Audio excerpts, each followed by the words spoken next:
Sejam todos, sejam todas muito bem-vindas, sejam todos muito bem-vindos ao nosso canal Inglês na Primeira Infância e Dentro de Casa. E aqui nesse canal a gente mostra como seu filho é 100% capaz de aprender inglês nos primeiros anos de vida, na infância, dentro de casa, mesmo que você, papai e mamãe, não saiba nada de inglês. Eu sou Shellen e o tema de hoje é janela de oportunidade. O que vocês acham? Papai, você acha, mamãe, o que vocês acham? Que existe uma janela de oportunidade para que qualquer pessoa aprenda inglês? Ou esse é mito, é besteira, não existe essa janela? Qualquer criança tem a mesma capacidade de aprender inglês. Então hoje, mamãe, hoje papai, vocês vão sair daqui sabendo tudo sobre essa tal janela de oportunidade, sabendo se ela existe e qual é a idade ideal para que uma criança comece a aprender inglês. Vocês vão aprender também quais são esses obstáculos, quais os obstáculos que a criança pode enfrentar durante o aprendizado da língua e como que vocês conseguem eliminar estes obstáculos para que esse conhecimento seja adquirido de forma natural, sem pressão, sem brigas e no dia a dia dela. Eu não sei se isso é bom ou se isso é ruim, mas existe sim uma janela de oportunidade para se aprender inglês. E essa janela, ela se encontra na infância. Essa janela, ela começa a se fechar depois da primeira infância e ela se fecha praticamente completamente após a puberdade. Então, existe sim uma facilidade, as crianças possuem uma facilidade de aprendizado e essa janela de oportunidade se encontra na primeira infância e começa a se fechar até a puberdade. Isso não quer dizer que uma criança com mais de 12 anos, ela não vai aprender inglês. Ela vai sim, só que ela vai enfrentar muito mais obstáculos do que ela deveria enfrentar. E a Shellen que está dizendo isso, não. Eu vou te mostrar, baseado em pesquisas científicas, que vários estudos foram feitos e a conclusão que eles chegaram foi essa. Então, a criança com mais de 12 anos, ela vai enfrentar, sim, mais dificuldade que uma criança com menos, uma criança dentro da janela de oportunidade.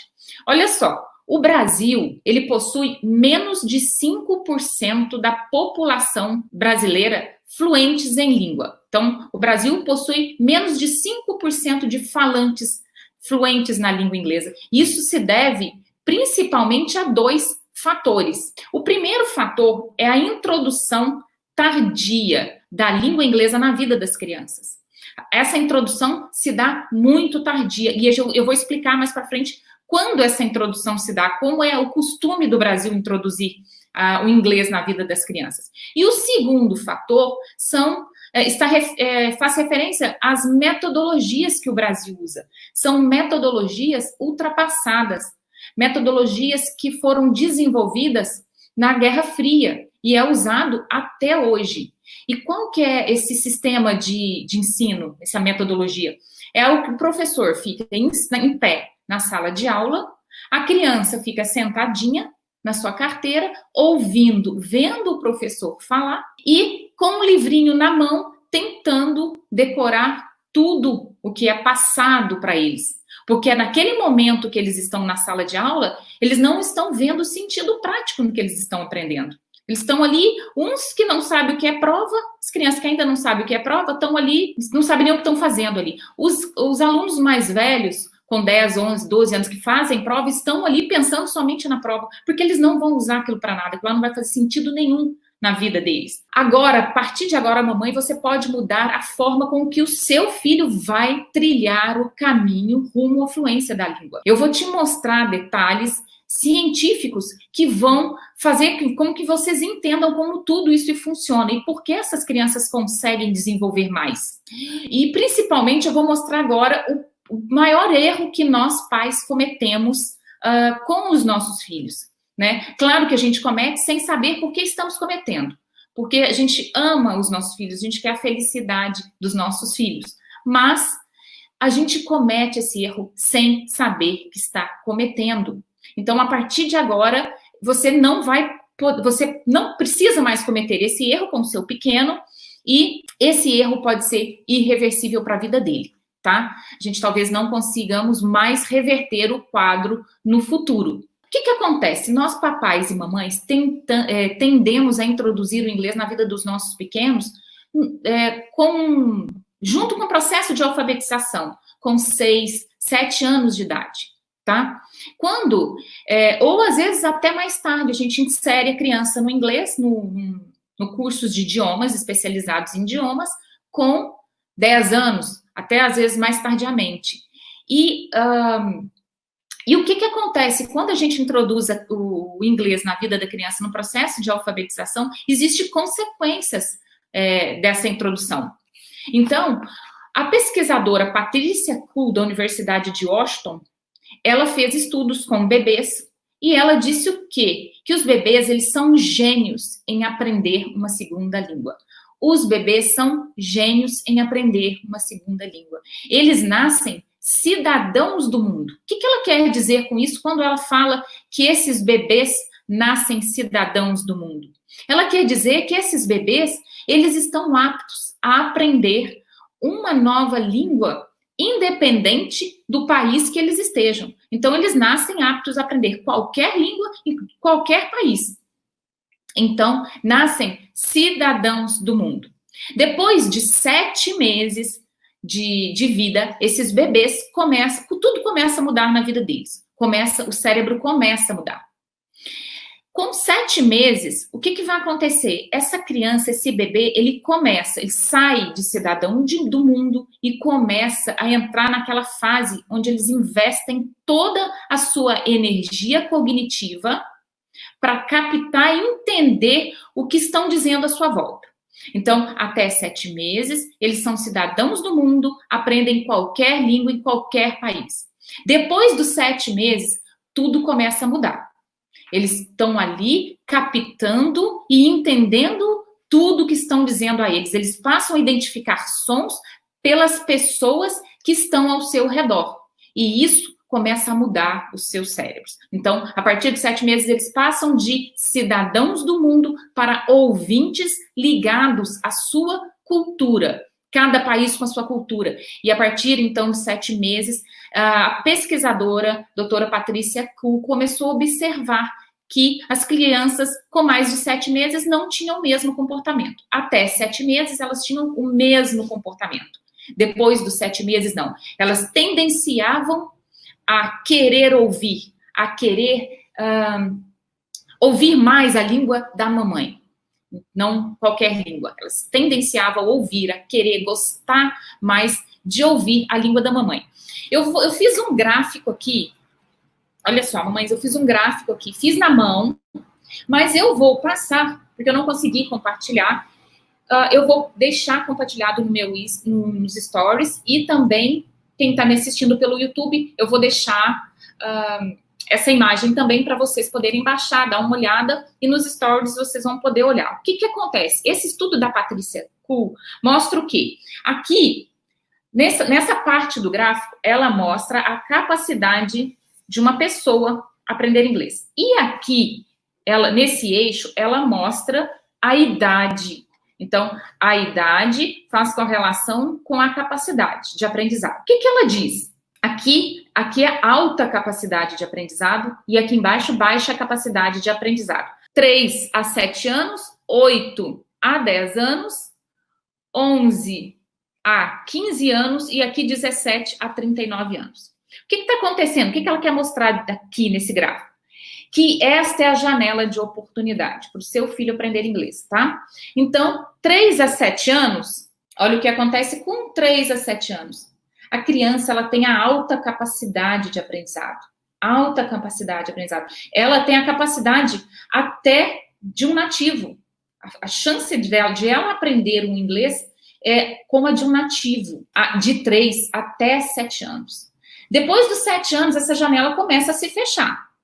Então, ela começa a descer, ela começa a se fechar. Com 8 a 10 anos, a criança já está aqui, ó, com 8 a 10 anos, quase atingindo a metade da capacidade. Com 12 a 15 anos, vamos colocar aqui 12, 15 anos aqui, está praticamente baixa, e da puberdade para frente, 19, 17, até a idade adulta, essa criança a capacidade dela aprender uma segunda língua baixa muito, a capacidade, olha lá, no gráfico. Então, este é o gráfico da janela de aprendizado. Eu vou deixar ele disponível para vocês olharem depois com calma. Então, existe sim, segundo Patrícia Kuh, existe esta janela de oportunidade para o aprendizado da segunda língua. Vimos que até os 7 anos, a criança tem uma grande capacidade, uma grande chance de se tornar fluentes como um nativo, de pronúncias, velocidade de aprendizado, e depois essa janela começa a se fechar. Voltando a lembrar que uma criança com mais de 12 anos não vai aprender uma segunda língua, não é isso. Ele vai aprender, ela pode aprender sim, só que com muito mais obstáculos. E outra coisa, as chances dessa criança desistir no meio do caminho é muito maior. Vou explicar também por quê. A chance da criança desistir no meio do caminho é muito maior. Então, a gente tem que aproveitar essa janela de oportunidade de introduzir nos primeiros anos de vida, no máximo aí até 12 anos, tá? E o que acontece depois dos 7 anos? Depois dos 7 anos começam a surgir os obstáculos. O obstáculo para a aquisição da segunda língua. O primeiro obstáculo, vamos falar do primeiro obstáculo. O primeiro obstáculo é que acaba o período da inocência. Aos 7 anos, a criança acaba o período da inocência, o período da espontaneidade. A criança vai começar o quê? A sentir vergonha de errar, sentir medo de errar. Antes dos 7 anos, a criança não tem medo. Ela fala pelos cotovelos, ela fala mesmo, não tem medo de errar, de ser criticada, mas depois dos 7 anos, não. A criança começa a descobrir o que é certo e o que é errado.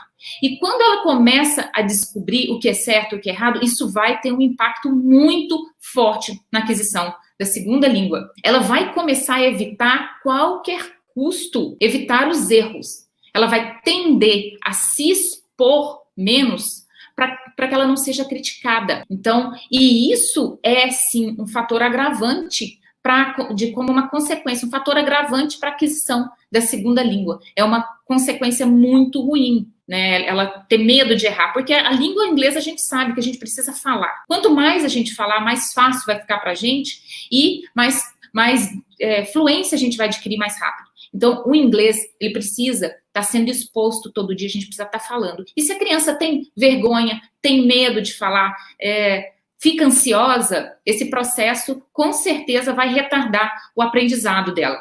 Então, ela vai deixar de se arriscar mais, ela vai deixar de se comunicar com mais frequência, né? Ele vai ficar preocupado de alguém rir dele. Vamos pensar numa sala de aula, o professor pede para ele falar uma palavrinha em inglês. Ele vai lá e fala a palavra, só que ele pronuncia de forma errada. O inglês, ele escreve de uma forma e a pronúncia é muito diferente. Então, ele vai falar essa palavrinha errada? Com certeza ele vai. Ele vai errar muitas vezes antes de pronunciar o certo. E aí, o que vai acontecer? As crianças, na inocência, né, de brincadeiras, começam a rir dele. E isso vai interferir muito no aprendizado dele, tá? Então, olha, vamos fazer referência a uma criança com menos de 7 anos. Essa criança não tá nem aí. Você pode, ela fala mesmo pelos cotovelos. Ela pode pronunciar errado, você pode rir dela, que não tem problema. Então é isso. A criança com menos de 7 anos, ela não tem vergonha de ser exposta.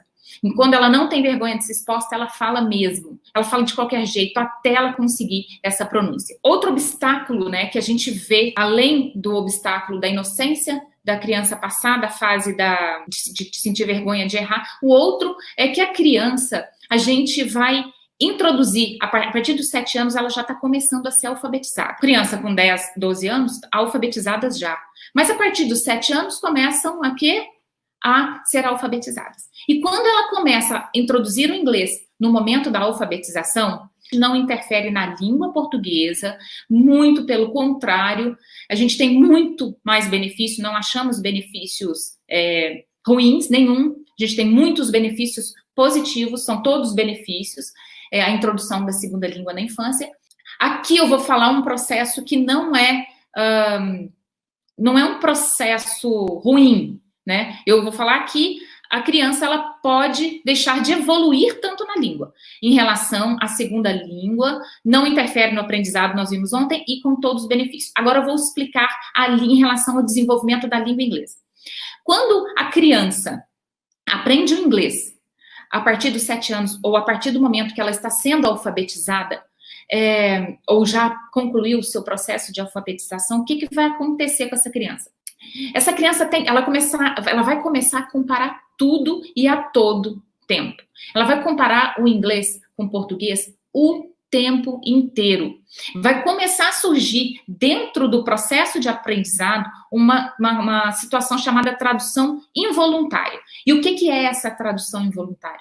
Essa tradução involuntária, ela pode prejudicar muito. Então, se a gente somar, depois dos 7 anos, que é a perda da espontaneidade e a tradução involuntária, a gente reduz muito a velocidade de aprendizado da criança. E o que acontece nessa tradução involuntária? Como ela acontece? Olha, eu vou fazer um desafio com vocês, tá? Eu vou fazer uma pergunta, eu vou falar uma palavra e vocês vão pensar.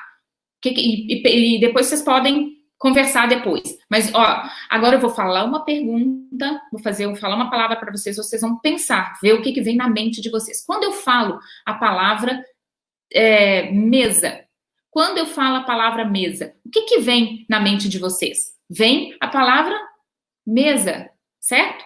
Eu falei mesa, vem a palavra mesa. E quando eu falo a palavra table, vem o que na cabeça de vocês? Mesa novamente? Eu falei mesa, vem uma mesa. Eu falei table, vem uma mesa novamente? Claro que vem. Se você aprendeu, sabe um pouquinho de inglês e aprendeu ele depois da alfabetização, vai vir essa tradução, sim. Agora eu vou fazer a última pergunta. Se eu falar para vocês, quando eu falo tablet, o que vem na mente de vocês? Tablet mesmo? Tablet de smartphone? Tablet? Quando eu falo a palavra tablet, o que vem na mente de vocês? Tablet, não é? Vocês não tendem a traduzir essa palavra tablet porque não tem correlação dessa palavra com a língua portuguesa. Então, o que acontece? Aqui é o momento certo. Este é o momento correto de se aprender. Eu falo inglês, você entende inglês. Agora, quando eu falo em inglês e você aprende em português, o nosso cérebro vai fazer o quê?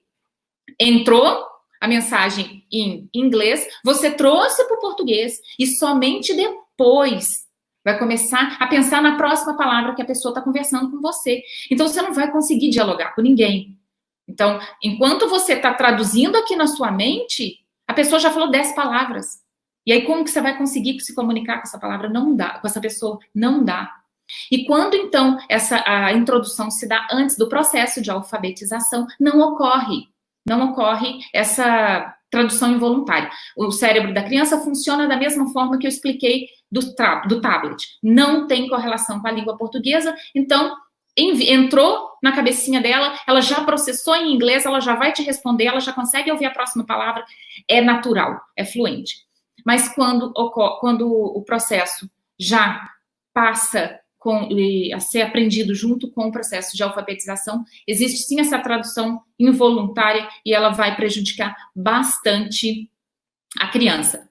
Eu queria contar um caso para vocês, assim, olha o que aconteceu. Eu chego uma fase de colocar minha filha no inglês e a única certeza que eu tinha é que eu não colocaria a Duda no sistema tradicional de ensino. Essa era a única certeza que eu tinha. Eu estudei nas melhores escolas de línguas do Brasil. Na minha época, era muito caro a mensalidade. Não é a mensalidade que a gente tem hoje. Era muito mais caro, 3 vezes mais caro. E as famílias, geralmente, com mais filhos, optavam por um ou outro, fazer a língua, fazer um cursinho, porque era realmente muito caro. Então, eu fiz o inglês numa escola tradicional e fiz durante 4 anos. 2 anos depois, eu já não sabia mais nada. Então, eu não queria que isso acontecesse com a Duda, com a minha filha. E eu não queria que ela perdesse o tempo dela e eu não perdesse o meu investimento. Então, eu procurei no mercado alguma coisa que fosse lúdica, algum método que fosse diferente do sistema tradicional. Lembra que eu falei do sistema tradicional? Sentadinho na carteira, olhando o professor falar, vendo ele falar, ouvindo ele falar. E as crianças com livro aqui tentando decorar gramática e vocabulário para fazer uma prova. Para passar numa prova, ganhar um currículo, uma fluência. Enfim, eu não queria isso para a Duda. Então, eu fiz o quê? Eu pensei, vou ficar com a Duda. Procurei no mercado, no mercado brasileiro, não tinha nada que não seja o sistema tradicional. E eu procurei, então, eu tomei a decisão de ficar com a Duda fora do Brasil por 3 meses, que é o período que a gente tinha de férias dela, senão ia atropelar o ano letivo.